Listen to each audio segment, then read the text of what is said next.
All right, let's bring in former State Department counterterrorism coordinator and ambassador Nathan Sales. All right, Ambassador, both Russia and Ukraine, they continue to have strikes happen in their countries.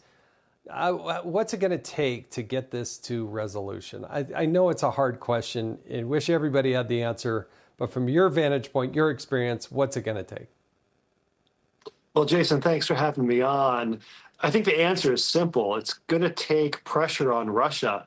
It's become clear over the past couple of months, and certainly since Alaska, that Russia is the obstacle to peace here. Ukraine has kept saying yes every time President Trump puts a peace proposal on the table.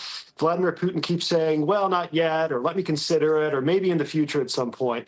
Look, the reason why Putin got on a plane and came to Alaska in the first place was because Trump fired a warning shot across his bow.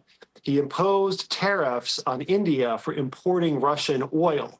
That got Putin's attention because that signaled that we were serious about imposing significant costs on the Russian economy, which, let's be clear, we could crush if we chose to do so. I think it's going to take a similar threat for Putin to say, oh, President Trump means what he says. He's not bluffing. He's not going to come to the table out of the goodness of his heart. He's only going to come if we force him to. Ambassador, I'm going to switch gears just slightly here. Let's watch President Trump on changing the name of the Department of Defense. Have a look at this. It's been incredible with the, as I call it, the Department of War. We call it the Department of Defense, but between us, I think we're going to change the name. You want to know the truth? I think we're going to have some information on that maybe soon, but I think because, Department of Defense, we won the World War I, World War II. It was called the Department of War. And to me, that's really what it is. It's defense is a part of that. What's your reaction, Ambassador? What do you think about changing the name?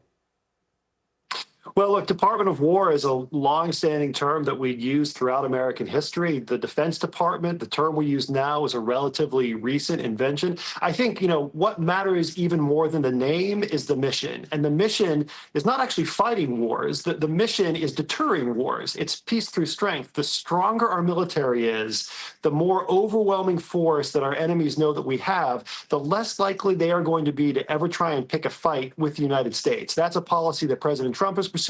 It's a policy that President Reagan pursued during the 1980s. So whatever you want to call it, let's make sure DOD, or whatever its name is, has the resources that it needs to deter any bad guys. Ambassador Nathan Sales, thank you for sharing your perspective tonight on the Evening Edit.